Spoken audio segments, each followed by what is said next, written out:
Yan. Manila draws flack for filthy testing facility amid health permit controversy. Ano daw ba ito? Ayan, ito yung picture na yan, makikita nyo. Drug testing specimen, collection area, ganyan ang itsura. Maynila, ganyan daw ngayon. Okay? Ano sinasabi dito? Here are photos of Manila Public Health Laboratory where workers in the city of Manila must undergo tests in order to secure a health permit that costs 625. Kailangan daw mga workers doon ng City of Manila must undergo tests in order to secure a health permit. Para makakuha ka daw ng permit, kailangan mo daw dumaan sa health permit na nagkakahalagang 625. The Manila Public Health Laboratory has drawn criticism from labor unions sa UST due to its current condition. Nagtataka sila kung bakit ganito daw kapangit. Sana hindi muna sila nagpa-implement kung ganun ang facility nila. Napakadugyot eh. Tapos health permit pa ang isi-secure mo. Pantakin mo. Ganito lang katindi yan, ha. Kailangan mong kumuha ng health permit, para ho dyan. Tapos, yung pupuntahan mo, walang ka-health issue. Ibig sabihin, walang hindi maayos, hindi maganda, hindi malinis. Ika nga. Ayan, Ang linaw ho, ay ito itsura, Para ka makakuha, yung mga workers ng City of Manila must undergo test. Ayan ang itsura, Napabayaan na talaga. Napabayaan na talaga ang Maynila. Ito, magtataka ka. Sorry to say, Sorry to say, pero hindi naman po sa ano tayo, Pero alam nyo ba? Hindi, kung sa alam lang nyo, alam nyo ba na ang mayor ng Maynila ngayon ay isang doktor? Tapos ganyan ang itsura ng kanilang testing area ng specimen. Mantakin mo yan. Ano pa man din yan? Drug testing specimen collection. Ganyang kadumi, ganyang kapangit. Isipin mo mabuti yan, Baka mamaya paglabas mo, hindi ka nga mag-positive sa droga, pero mag-positive ka naman sa mga germs, sa mga virus, mga bacteria dahil sa dumi. Na nakakatawa dito, doktor yung mayor. Ang bihirang buhay rin. Doktora Hani Lacuna, mayor ng Maynila. Hindi mo talaga masisisi mga taga Maynila kung ba't nila gustong ibalik si Yorme. Binigyan kayo ng 3 taon na baboy. Pinabayaan ninyo. Hindi nyo talaga masisisi mga Pilipinong na mga Manilenyo. Sabi nga nito, ano ba yan? Testing ba yan o yung CR? Kahit nga CR, madidiri ka pa rin eh. Di ba? Hindi, alam mo kaya, hindi ako hindi ako magtataka talaga kung ang sigaw ng mga taga Maynila, ibalik si Yorme. Yun ang sigaw ng mga taga Maynila eh.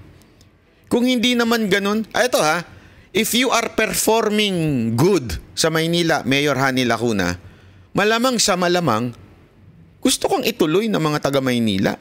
Pero bakit ang sigaw nila ibalik si Yorme? Pag nandyan si Yorme, bumalik ka na.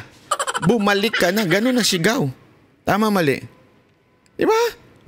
Sabi nito, kumakain ako ng pansit, banat, nandiri ako. Kasalanan ko ba? Kasalanan ni Mayor Hani to. Ang pangit nung kanilang testing. Gusto nyo pa malaman? Gusto nyo pang malaman? Ito ang matindi dyan. Ang direktor ng Manila Health Department. Hulaan nyo ko sino. Sige. So, hulaan ninyo ko sino. Alam nyo ko sino? Yung direktor ng Manila Health Department. Alam nyo ko sino? Asawa ni Lacuna. Correct. Ay, nako, grabe.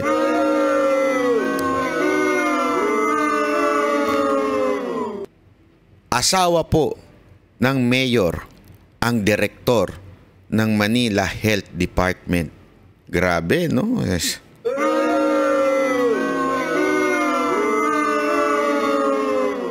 Sabi ko nga eh, di ba alam ko may batas tayo dyan?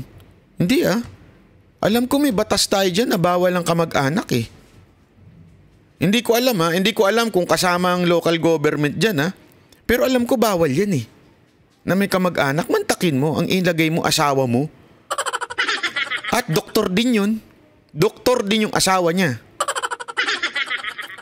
Doktor na nga yung mayor, ganyang kapangit yung kanilang hindi ako Mayor Honey, wag po kayo magagalit sa akin Rappler po nagbalita niyan.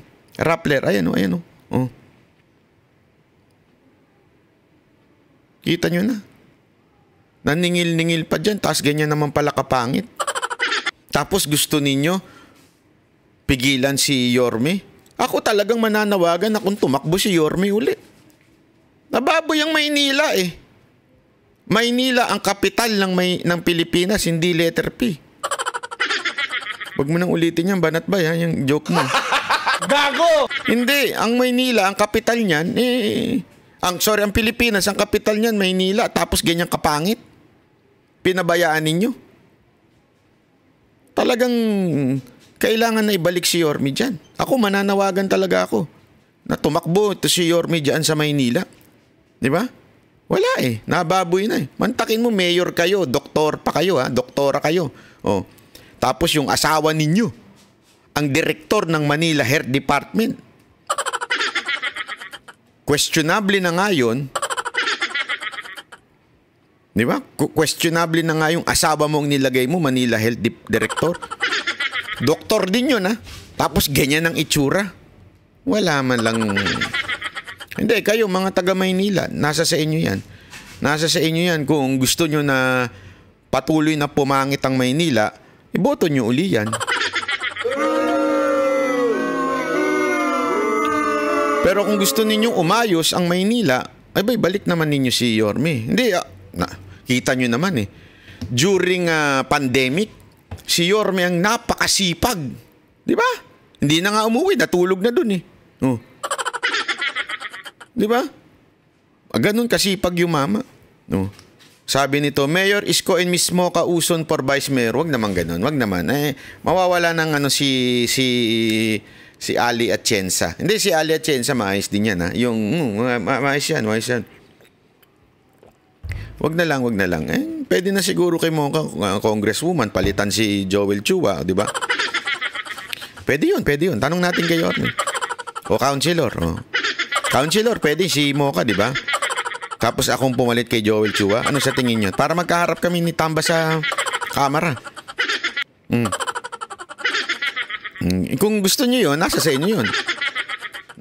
Punta kayo sa page ni Yorme. Sabihin nyo, Yorme, patakboy mo si Banat by Congress ang palitan si Joel Chua. Di ba? Punta na rin kayo kay Joel Chua.